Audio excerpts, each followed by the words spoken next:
E então, que nós possamos permanecer agora, estudando o capítulo de hoje, que diz respeito à obsessão.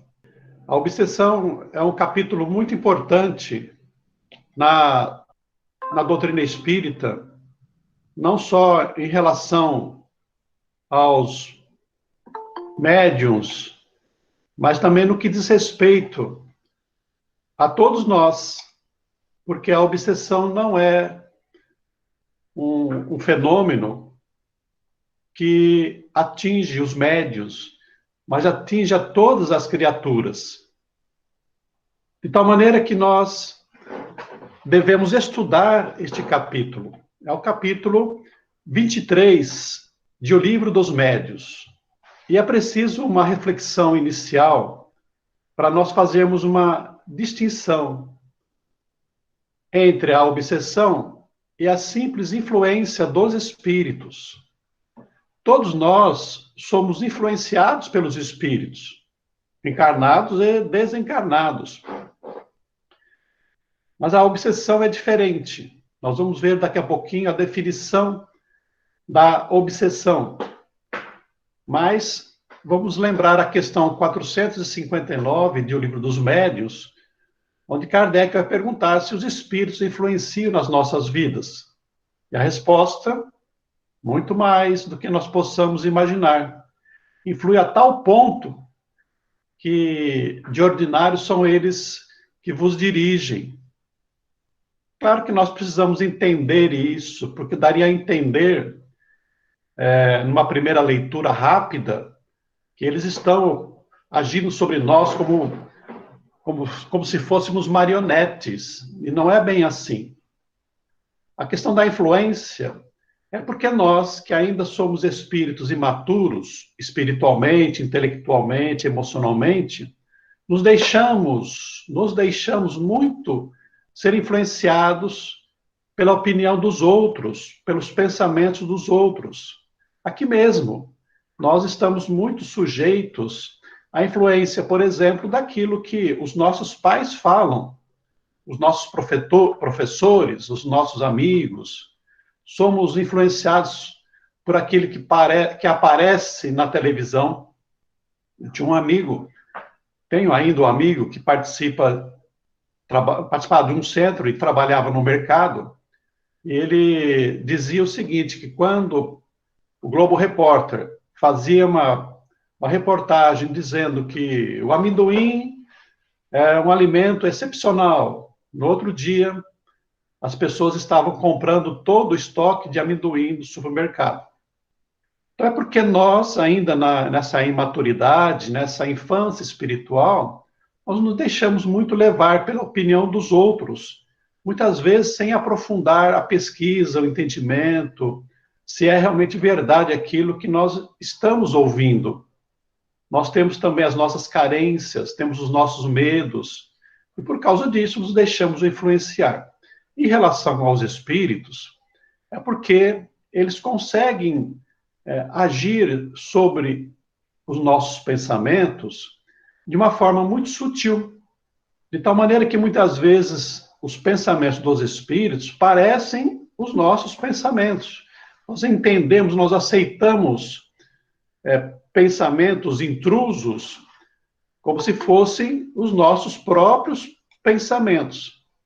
De tal maneira que quando a doutrina espírita ela propõe o autoconhecimento, lá naquela famosa pergunta 919 de O Livro dos Espíritos, homem, conhece-te a ti mesmo, exatamente para isso, para que, tendo esse olhar interno em relação ao que eu penso regularmente, ordinariamente, o que eu sinto, quais são as minhas emoções, os meus sentimentos, é para que eu possa perceber quando eu estou sendo atacado, né, influenciado por pensamentos externos e poder fazer uma avaliação, uma reflexão, um raciocínio e aceitar apenas aquilo que está conforme a lei de Deus, que é a lei do bem, que é a lei do amor.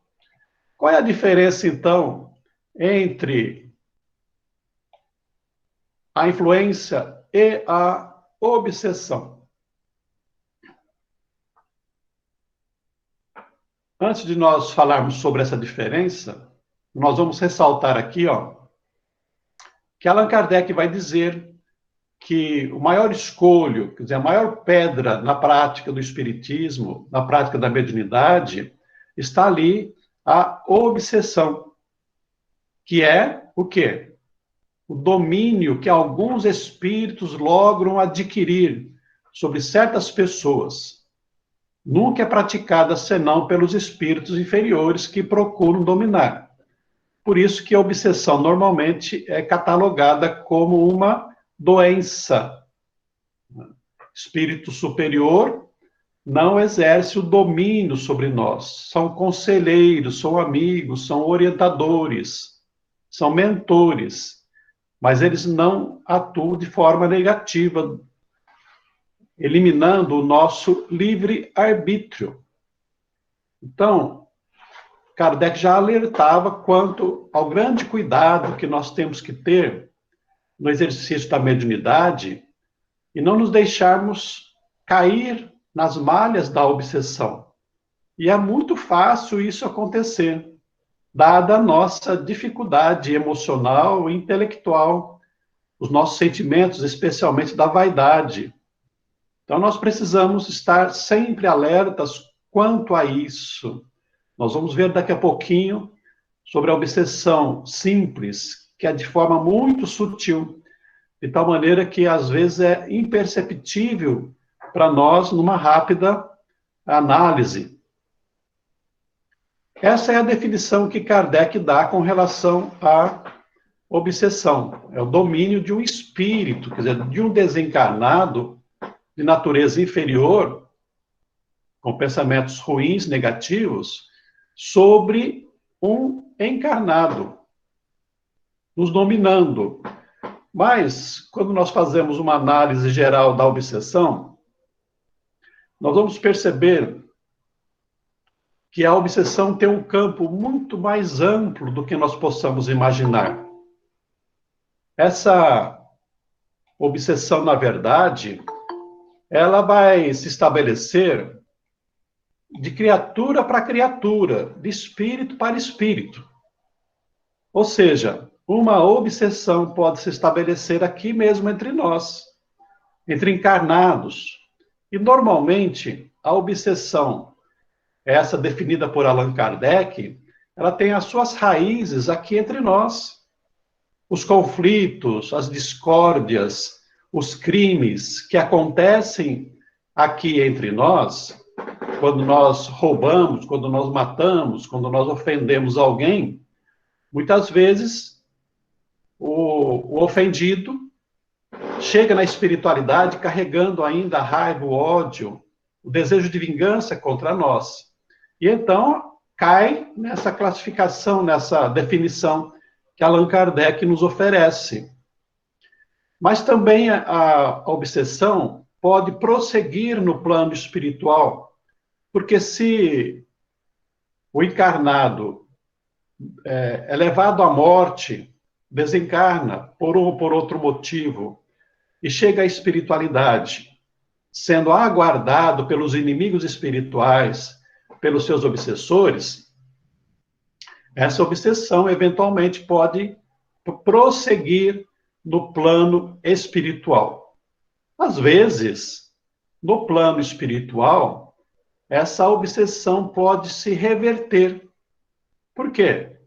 O que é que vai determinar o poder na espiritualidade, o domínio na espiritualidade? É a inteligência, é a maldade. Muitas vezes a vítima que desencarnou está se valendo de algumas facilidades, como a invisibilidade, como a facilidade de poder agir na mente do encarnado, de ter todo o tempo disponível. Ele consegue agir sobre o encarnado, mas o encarnado é um espírito mais inferior ainda, mais cruel ainda.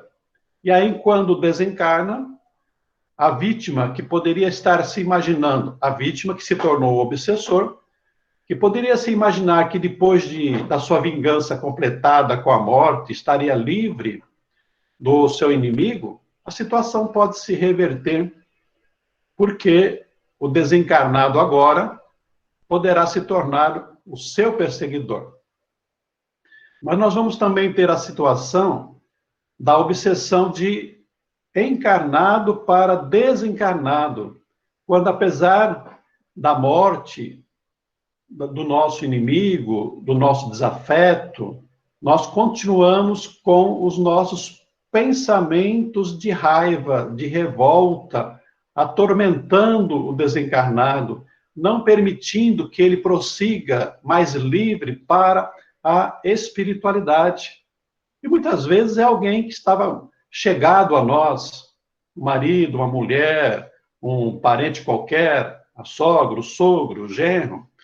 Nós podemos continuar endereçando a ele pensamentos inferiores, o que não deixa de ser um pensamento atormentador, obsessivo, que impede que o espírito desencarnado prossiga de uma forma mais tranquila na sua vida. A obsessão, ela tem um caráter que pode ser intencional. Ou seja, quando eu realmente quero fazer o mal para o outro, o obsessor desencarnado quer fazer o mal para o encarnado. É o que nós chamamos também de obsessão dolosa, aproveitando uma definição do direito, né? É intencional. Eu quero fazer o mal, eu quero prejudicar, eu tenho consciência do que eu estou fazendo. Mas também a obsessão, ela pode ser culposa. O que significa isso? Significa que muitas vezes eu estou prejudicando sem saber e sem querer. Sem querer fazer o mal. Às vezes é algo afetivo. Algumas situações, por exemplo, um amante, quer dizer, uma pessoa que gosta do outro, que ama o outro, um noivo, um marido, uma mulher, que desencarna, mas não quer seguir a espiritualidade adiante e permanece aqui na Terra apegado à pessoa que gosta.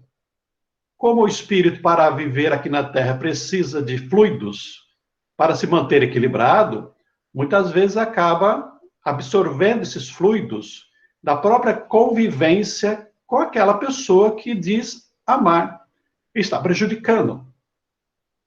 Também há os casos de obsessão culposa entre os companheiros. Que tipo de companheiro? Vamos imaginar os viciosos. Por exemplo, um companheiro alcoolista que bebe junto com o encarnado. Ele não é alguém que quer prejudicar, muitas vezes quer até ajudar, porque precisa dele para beber, para ter o álcool à sua disposição, o prazer do álcool. E ele então está lá, né, junto com ele apenas, é um companheiro, é um amigo. Ele não tem nem ideia de que a sua presença ao lado do encarnado pode ser algo prejudicial. Muitas vezes até o protege de outros males, protege diz que até de quedas, né? Diz que em criança e bêbado Deus põe a mão, às vezes é o obsessor que está ajudando aí o encarnado, o seu caneco, um termo comum, a conservar-se vivo, para que possa continuar juntos no seu vício.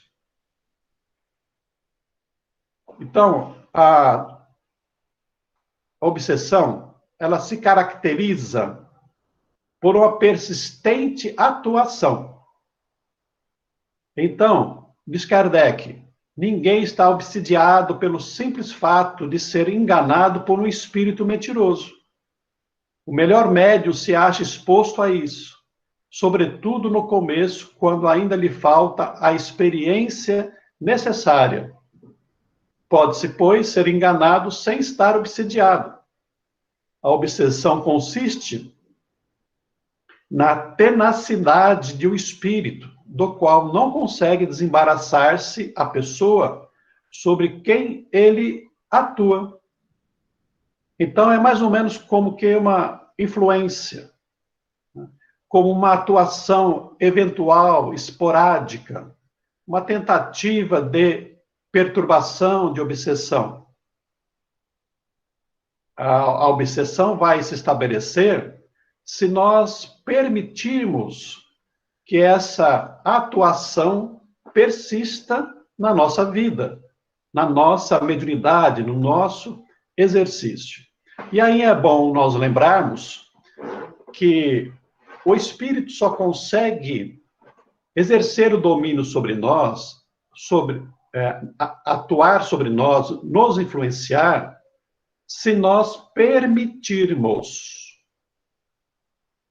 se nós dermos abertura, brecha, para que ele atue sobre nós. E qual é essa ação? Como é que ele consegue?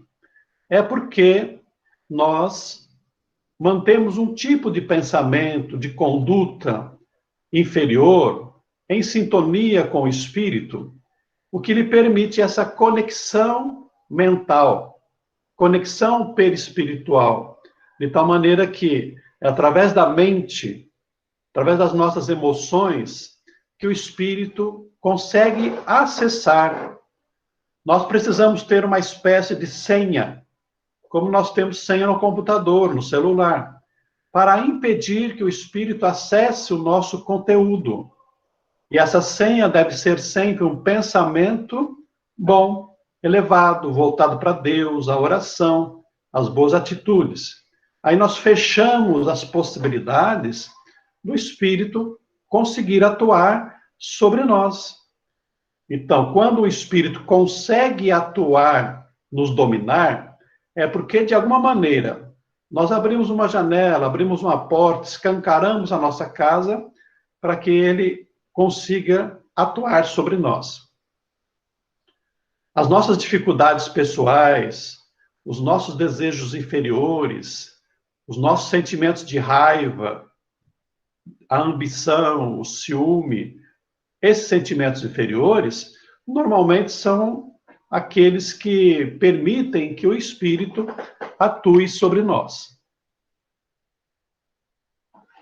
Manuel Filomeno de Miranda, no livro Nas Fronteiras da Loucura, vai dizer assim: por fatores de variada motivação, assimilam-se ideias e pensamentos pela simples sintonia da onda própria em que se situam as mentes. Ou seja, é conexão mental, é conjugação de ideias, de desejos, de vontades. É isso que vai favorecer essa conexão entre a mente do espírito desencarnado e a mente do encarnado. Por isso, quando Jesus falou sobre vigilância e oração, tem a ver com mediunidade e obsessão. Porque precisamos aprender a coordenar os nossos pensamentos, a cuidar dos nossos pensamentos, para que eles estejam sempre em faixas superiores, vibrando com os nossos mentores, com os nossos bons espíritos. E ele continua: assaltada por vibrações negativas, a mente ociosa ou indisciplinada, viciada ou rebelde, logo registra a interferência, permitindo-se aceitar a sugestão perturbadora que agasalha e vitaliza. Então, ao mesmo tempo que o encarnado, tendo esse tipo de pensamento, ele permite a abertura à ação dos espíritos, ao mesmo tempo, ele vai alimentando isso, porque recebe um pensamento que se conjuga com o seu próprio pensamento e que ele vai dando vazão, vai dando aceitação, vai acolhendo aquilo, e ele vai mantendo essa conjugação de ondas, de tal maneira que chegará um momento em que os meus pensamentos estão sob o controle dos espíritos, ou do espírito. Kardec vai oferecer uma classificação. É uma classificação que tem a ver com a amplitude da influência, da dominação do espírito. Ele começa falando do simples para o mais complexo, portanto, obsessão simples, que acontece quando o espírito persistentemente se intromete no pensamento do médium, quer dizer, da pessoa, nas atividades do seu dia e nas comunicações. Então, essa obsessão simples, ela atormenta a pessoa, atormenta o médium, com pensamentos normalmente repetitivos, que você vai aceitando, vai permitindo, torna-se recorrente. De repente, o pensamento volta. Você pega um livro espírita, lê. Ótimo, você elevou o seu pensamento. Dali a pouco, voltando para a correria do dia a dia, olha lá aquele pensamento como um vírus de computador rodando no teu cérebro, volta lá para te alimentar, para te diminuir, para agravar o seu dia a dia, para te atrapalhar naquilo que você faz. Porque é isso que ele quer. Ele quer te atrapalhar, quer te perturbar, ele quer conseguir acessar você, muitas vezes, de maneira total e completa para causar-te prejuízo, causar um mal para você. Allan Kardec também vai dizer explicitamente assim: quando o espírito malfazejo se impõe ao médium, se imiscui a seu malgrado nas comunicações que ele recebe, o impede de se comunicar com outros espíritos e apresenta em lugar dos que são evocados. Então, esse espírito é uma situação que é específica em relação à mediunidade, à ação do médium. O espírito, ele quer tomar conta da sua mediunidade. Ele quer que você não trabalhe com a sua mediunidade. Ele sabe que se você começar a trabalhar, permitir a manifestação de vários espíritos, que se você estudar, que você fizer o bem, você vai evoluir, você vai se tornar uma pessoa melhor. E ele não quer isso. Ele quer o seu mal. Ele quer que você se perturbe, que você perca a sua reencarnação, que você não trabalhe. Portanto, tudo que ele puder fazer para te perturbar, ele vai fazer. E o médium está sujeito a isso. Nesse ponto aí, o médium precisa estar atento com relação ao tipo de pensamento, às emoções, às sensações que tem durante a manifestação, porque esses espíritos, eles tendem a se mascarar, tendem a disfarçar, a mudar fatos, a contar situações diferentes, que é para não ser identificado. Então, se às vezes nós não conseguimos identificar isso pela história contada, mas o médium, especialmente o médium, ele vai conseguir perceber uma mesma vibração, o mesmo tipo de emoção que o espírito passa, um pensamento por trás de tudo aquilo lá. É preciso tomar muito cuidado, precisa estar muito atento a isso. E também o dirigente que se for atento, se conhecer o médium, ele vai começar a perceber que é uma repetição de manifestações e que se trata de um mesmo espírito querendo atrapalhar a vida do médium. Manuel Filomeno de Miranda também diz: a obsessão simples é parasitose comum em quase todas as criaturas, e se considerando o natural intercurso psíquico vigente em todas as partes do universo. Nós falamos lá no começo sobre influência, espiritual, mas nós temos que considerar também o outro tipo de influência, que é a dos pensamentos que as pessoas, que os espíritos espalham no universo, e que muitas vezes nós vamos sintonizando, dada a nossa faixa vibratória. Então, se eu tenho um pensamento de tristeza, e estou alimentando aquele pensamento de tristeza, o meu pensamento começa a sintonizar com outras faixas de pensamento, faixas mentais, ondas mentais, de igual natureza. É como se eu tivesse um rádio e sintonizasse o meu rádio, a minha antena, no mesmo canal de outros, né, de uma estação retransmissora. Eu estou potencializando as minhas dificuldades. Então, ao invés de eu me livrar da tristeza, eu estarei aumentando a minha tristeza. E, naturalmente, a gente acaba fazendo isso. A gente procura filmes tristes, músicas tristes, pessoas tristes, porque os pensamentos vão se atraindo. Então, é um parasita, né? Que fica ali se alimentando de nós. E se nós deixarmos, viveremos em sofrimento. Portanto, é preciso fazer luz interior, manter saúde emocional e espiritual. O espírito, normalmente, age de forma sutil, na vigília ou no sono. Olha aqui que coisa importante. A obsessão tanto acontece quando nós estamos acordados, mas também quando estamos estamos dormindo. André Luiz conta uma história muito interessante, uma situação em que um casal que participa de uma reunião mediúnica dorme. Só que a mulher está na faixa dos ciúmes, que manifesta durante o dia, porque ela acha que as mulheres estão lá sendo atraídas pelo marido, ou o marido atraindo. Ela está alimentando falsamente, inclusive, esse tipo de pensamento. E quando ela dorme e se desdobra durante o sono, ela vai ao encontro.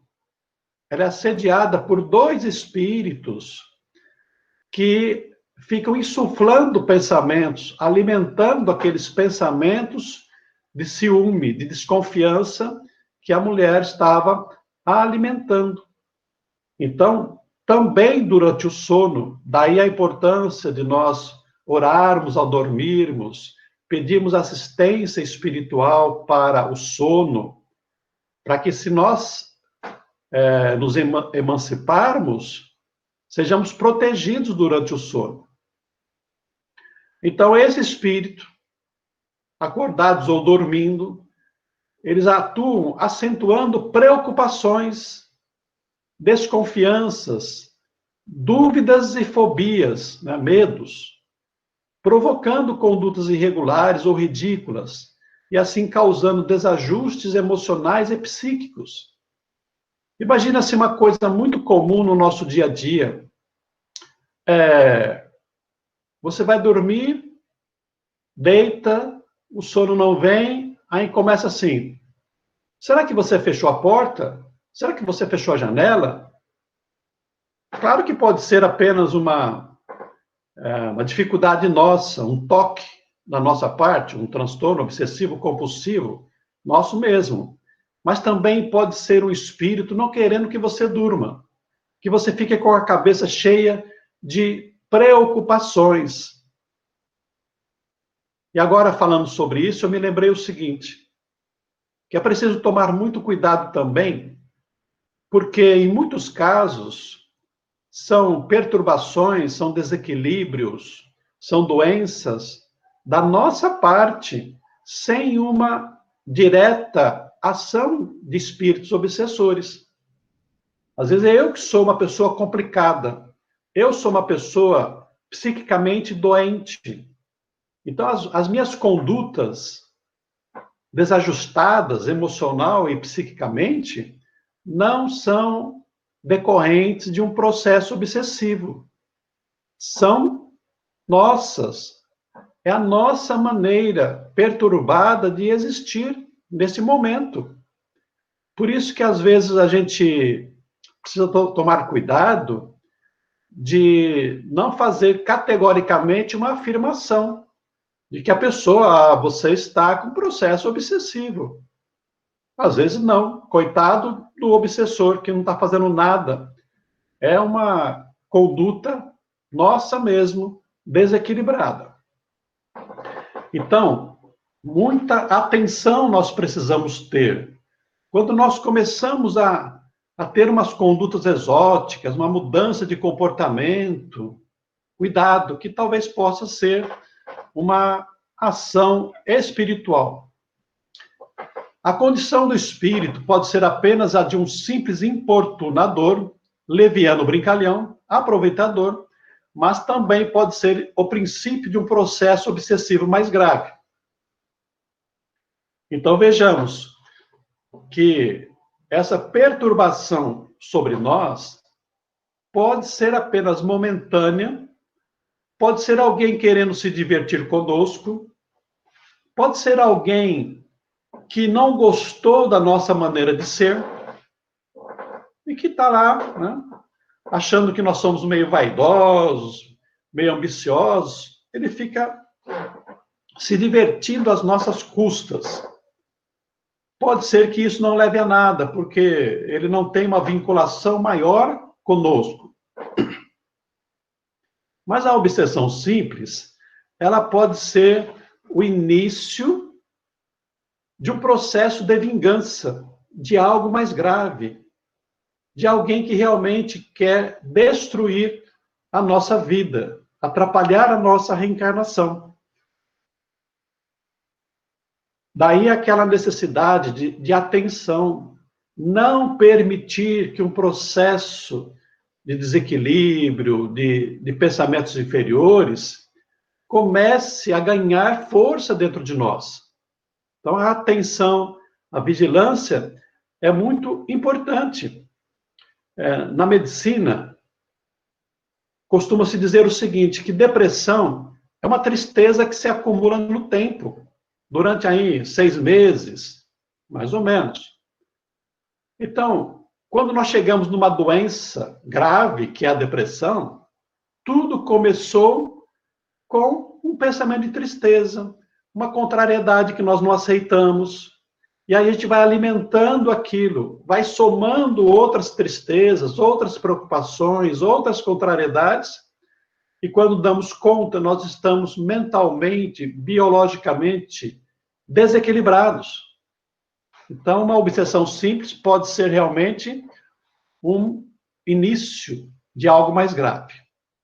Allan Kardec, em seguida, fala sobre a fascinação, que é uma ilusão produzida pela ação direta do espírito sobre o pensamento do médium, e que, de certa maneira, lhe paralisa o raciocínio relativamente às comunicações. Claro que aqui, Kardec sempre, quando estuda o livro dos médiuns, tudo que ele fala é mais voltado para o médium.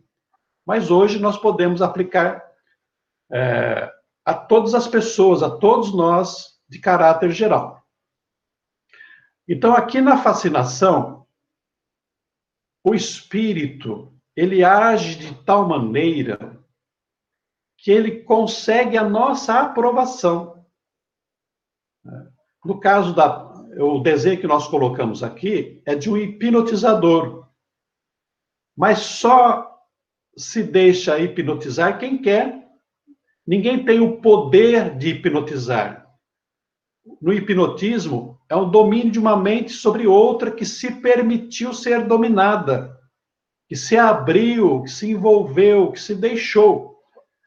Então, na fascinação, acontece assim, né? Nós abrimos o nosso campo, nós permitimos que o espírito se apodere de nós, nós concordamos com ele em muitas coisas, e nós vamos ver que esse tipo de espírito fascinador costuma ser um pseudo-sábio, um falso filósofo, ou um filósofo desequilibrado, que ele acaba nos convencendo de algumas realidades.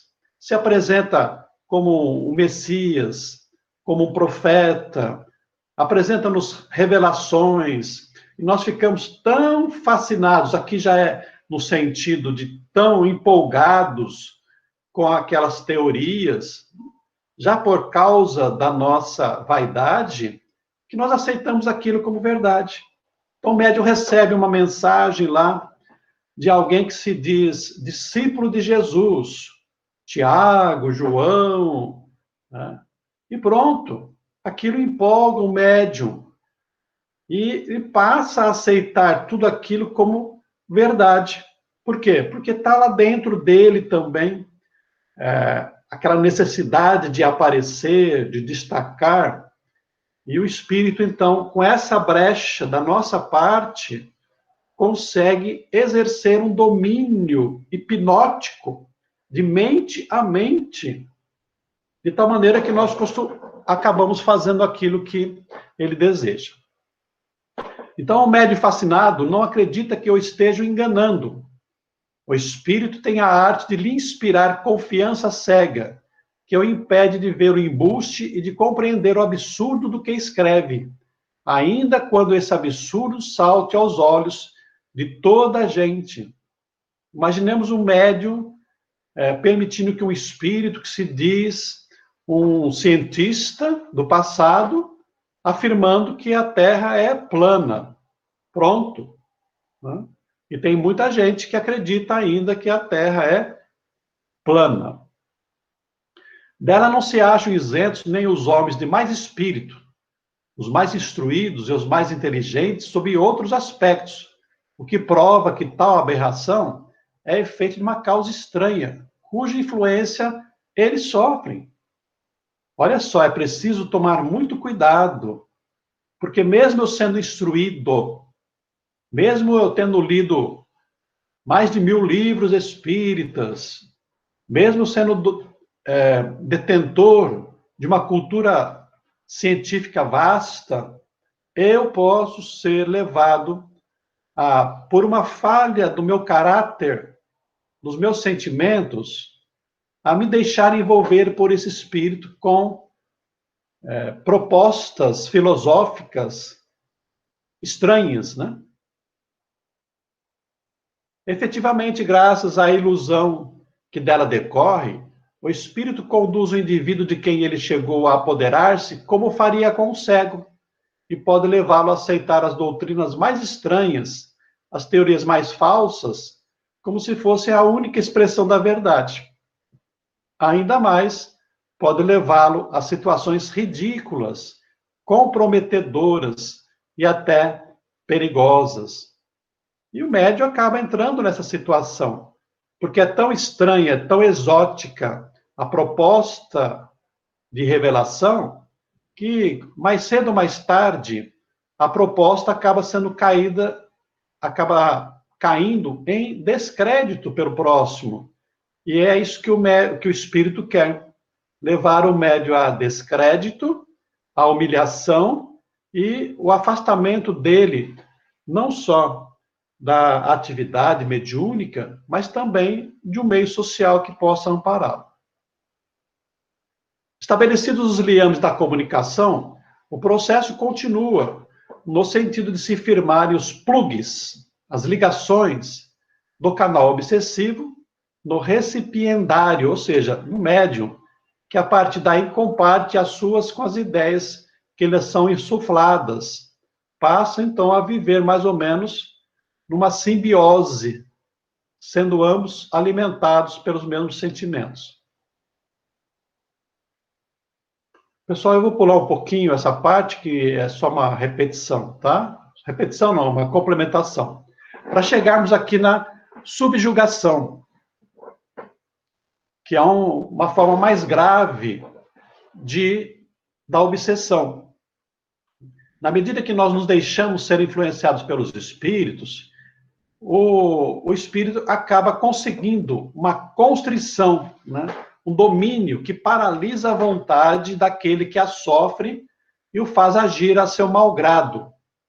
Uma palavra, o paciente fica sob um verdadeiro jugo, uma canga, um domínio completo, do qual dificilmente consegue se libertar sozinho. Então, o subjugado, que é o obsediado, é constrangido a tomar resoluções muitas vezes absurdas e comprometedoras, que por uma espécie de ilusão ele julga sensatas. É uma como fascinação.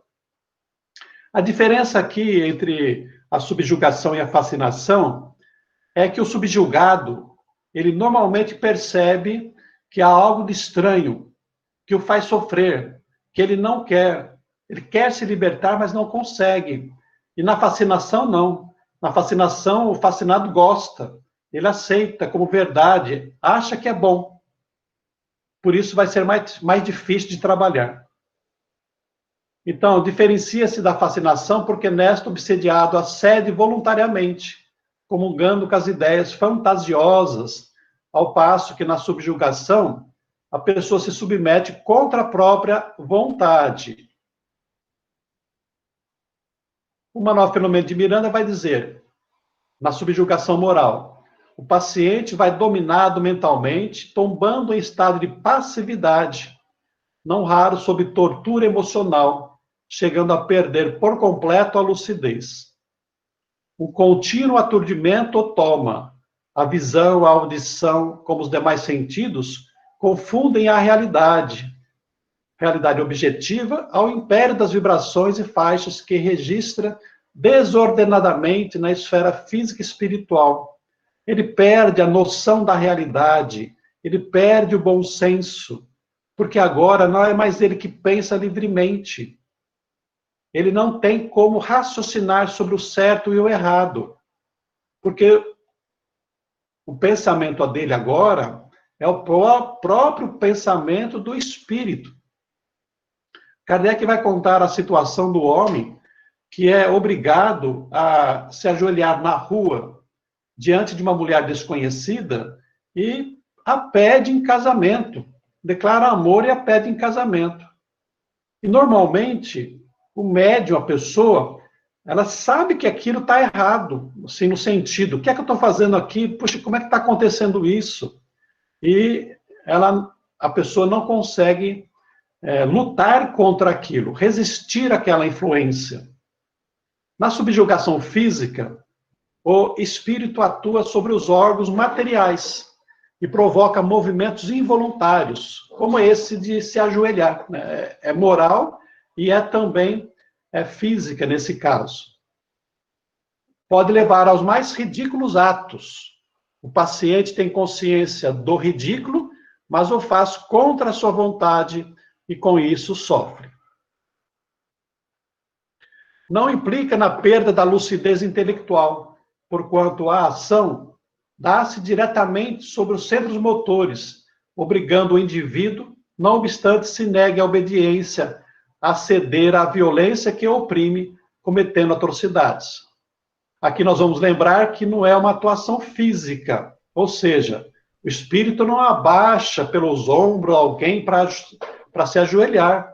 Ele age no sistema nervoso, comanda o cérebro com ordens mentais, como se fosse um robô, e então o subjugado é que vai ter algumas atitudes à vontade do obsessor.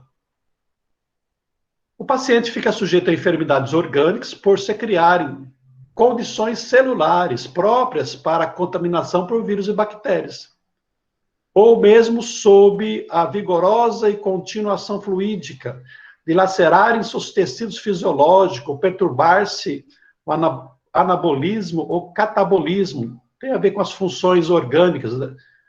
Incidindo em distúrbios no metabolismo geral, com singulares prejuízos físicos.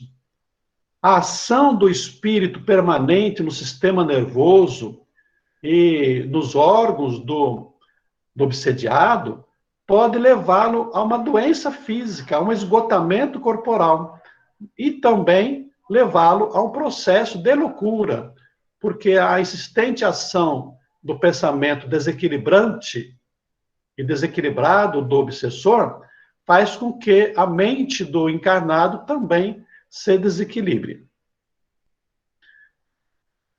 Kardec, neste capítulo, não fala sobre possessão.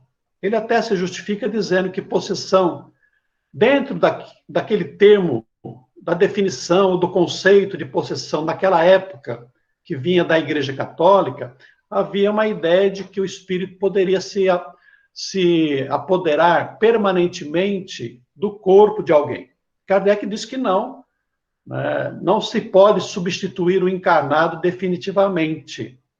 Então, lá no Livro dos Médiuns, ele não trata de possessão. Mas, posteriormente, quando ele vai escrever a Gênese, isso já em 1968, né, a Gênese, ele vai dizer, sim, que é possível a possessão provisória, não definitiva. Então, no caso da possessão, em vez de agir exteriormente, o espírito atuante se substitui, por assim dizer, ao espírito encarnado, toma-lhe o corpo para domicílio, sem que este, no entanto, seja abandonado pelo seu dono, pois que isso só se pode dar pela morte. Ou seja, o espírito encarnado continua ligado pelos laços fluídicos, mas o desencarnado, ele se justapõe ao corpo físico e usa o corpo físico como se fosse dele próprio, né, para fazer o que lhe interessa. É muito comum esse espírito se apoderar do obsediado e arrumar confusão, arrumar briga, para que alguém ou mate ou agrida o encarnado. Depois da agressão, ele sai e vai embora, né? Conseguiu o seu intento. Então, de posse momentânea do corpo do encarnado, o espírito se serve dele como se seu próprio fora. Fala pela sua boca, vê pelos seus olhos, opera com seus braços, como faria se estivesse vivo. É alguém dirigindo o carro do outro. É alguém usando um robô. É a mesma coisa.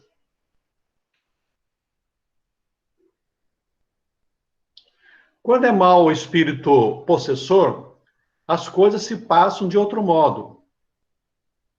Ele não toma moderadamente o corpo do encarnado. Aqui é o seguinte,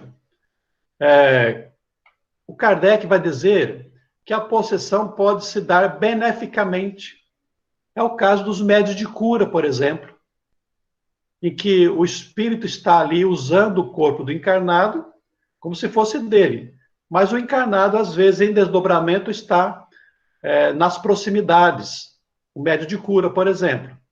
O Divaldo Pereira Franco conta uma situação dessa, em que na psicografia, por Vitor Hugo, o Vitor Hugo escreve com o próprio corpo do Divaldo, enquanto o Divaldo está em desdobramento, está na sala, observando o que acontece. Quer dizer, é uma questão de possessão benéfica. Então, aqui, na continuação, Kardec vai dizer, quando é mau o espírito possessor, as coisas se passam de outro modo. Ele não toma moderadamente o corpo do encarnado, arrebata-o se esse não possui força moral para lhe resistir.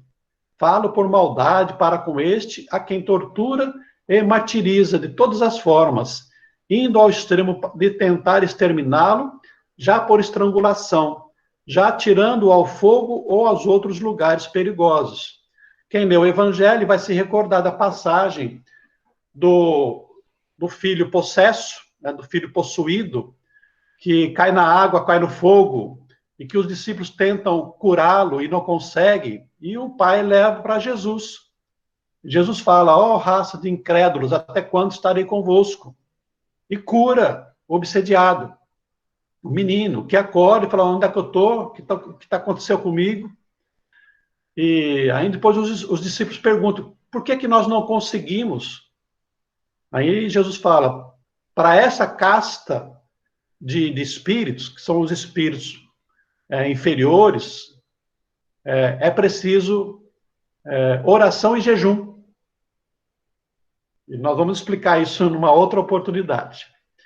E então, para nós encerrarmos, né, servindo-se dos órgãos e dos membros do infeliz paciente, blasfema, injuria e maltrata os que o cercam. Entrega-se a excentricidades e a atos que apresentam todos os caracteres da loucura furiosa. porque é o espírito perturbador, possessor, que está agindo ali contra o encarnado, e não o encarnado que não consegue usar momentaneamente o seu corpo. Muito bem, abrimos ainda para as perguntas, se alguém quiser, temos alguns minutos, fiquem à vontade. Donizete. Pois não, Rodrigo. Pois não, Alexandre, né? Isso. É o seguinte, eu estou lembrando aqui de uma parte posterior a tudo isso, que é o tratamento, né? Certo. E a gente dá muito valor no tratamento ao próprio espírito. Mesmo porque nos trabalhos mediúnicos é ele que a gente atende. Mas, pelo menos na minha lida diária, é diferente. E eu acho que a gente precisa tomar muito cuidado com o conceito de que, quando há um obsidiado, né, nós precisamos responsabilizar principalmente a atuação do espírito sobre essa pessoa. Como ficou bem claro aí na sua exposição, o que uma obsessão simples e depois as outras mais complicadas vão explorando e cavando são os plugs mentais, são os problemas que já existem, são as coisas que precisam ser corrigidas, as portas abertas no encarnado, ou às vezes não encarnado, né, mas no sujeito, no obsidiado. E a gente deve considerar bastante esse aspecto da coisa, porque nós, como médiuns, que estamos sujeitos tão comumente a isso, a gente tem que entender que num processo de obsessão, mesmo que seja muito complicado, né, o principal é fechar essas portas, é se entender, se autoconhecer, tomar decisões diferentes, reconstruir de novo a sua estrutura psíquica de forma que ela esteja blindada ou protegida contra essas influências, né? Exatamente isso, Alexandre. A obsessão é tão complexa que nós temos 3 temas, 3 dias para estudarmos. Então, a última parte será exatamente essa preocupação do Alexandre com relação ao tratamento. E nós vamos voltar a este assunto de forma mais detalhada e, com certeza, contar com a contribuição do Alexandre aí. O Rodrigo está perguntando assim, não entendi a diferença entre a obsessão de espíritos encarnados e desencarnados. Rodrigo, como nós procuramos dizer, ampliando o conceito de Allan Kardec, a obsessão acontece entre as criaturas. Não importa em que situação que nós nos encontremos, encarnados ou desencarnados. Então, imaginemos o seguinte, a obsessão de encarnado para desencarnado também acontece pela força dos nossos pensamentos, pelas nossas vinculações emocionais. Aconteceu uma situação em Adamantina, assim, uma moça cujo noivo havia desencarnado. E ela, a partir de um certo momento, começou a ficar perturbada, não conseguia mais fazer as coisas dela, sentia mal, pensamentos inferiores, pensamentos ruins, né? E o nome dela foi levado à vibração, à reunião mediúnica, e manifestou-se o espírito do noivo. E ele disse, olha, eu realmente estou perto dela, eu a amo, eu morri, mas eu quero continuar com ela, eu quero que ela viva comigo. Enfim, era ele que estava, o noivo que estava perturbando ela. Embora por amor, naquela obsessão culposa a que nós nos referimos. Amor mal compreendido. Mas ele entendeu no diálogo que ele estava enganado com relação à sua conduta. E ela melhorou. Melhorou, frequentou tempo um centro espírita, depois parou. Dali um outro tempo, ela voltou mais ou menos na mesma situação. Outra vez, o atendimento espiritual, outra vez o noivo se manifesta E agora ele diz, olha, realmente eu estou com ela. Mas agora é ela que me chama. É ela que não me deixa ir embora. Os pensamentos dela me aprisionam. E então, ao invés de eu ir embora, eu não consegui ir e acabei ficando com ela. E nós estamos lá, né? Nós estamos vivendo assim. Ou seja, agora era ela que estava perturbando a vida do desencarnado. É uma forma de obsessão. Aqui é um caso de afetividade, embora doentia. Mas nós podemos pensar também de você guardar uma raiva, um ódio em relação a alguém que desencarnou, né? A mulher em relação ao marido que desencarnou, deixou dívida, deixou problemas, ela fica lá repetindo, aquele fulano, aquele cicrano. É uma forma de obsessão também do desencarnado. Então, Rodrigo, não sei se foi nesse sentido que você perguntou, mas é mais ou menos isso. Senhor Donizete, Pois não, Helena. quando é o espírito obsessor culposo, me referindo àquele exemplo que o senhor deu do amigo, né? Certo. Que está bebendo sem saber e acaba atrapalhando. Que momento que esse espírito obsessor culposo deixa de fazer tal coisa? Em que momento ele vai haver um momento, é como nós encarnados, que ele vai abrir ou sintonizar diferentemente para que a espiritualidade superior possa ajudá-lo e ele parar ele entender que ele está prejudicando? Quando nós formos tratar da obsessão, do tratamento da obsessão, nós vamos ver mais ou menos isso. Ou seja, para nós rompermos os laços ou desenlaçarmos a obsessão, ou melhor, o obsediado, ou melhor, o obsessor, ou os dois. De preferência, os dois. Então, vamos imaginar que um trabalho, como o Alexandre sugeriu, né? Um trabalho com o encarnado, o trabalho da família, trabalho de médico, trabalho do centro, faz com que o encarnado perceba os malefícios do álcool e pare de beber. Passe a frequentar o centro, estudar o evangelho. Ora, ele rompeu, ele saiu da faixa.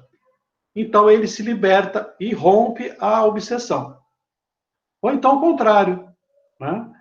É feito um trabalho da espiritualidade, com reunião mediúnica ou não, e o alcoolista desencarnado, ele dá conta de que está errado, de que não é bom para ele.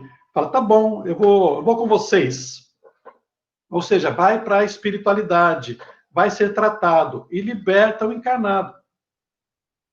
Se o encarnado receber ajuda e tiver consciência, ele vai conseguir sair do vício. Mas se ele insistir em permanecer, o que é que vai acontecer? Ele vai atrair outro espírito de mesma natureza para compartilhar com ele. Ok, obrigada.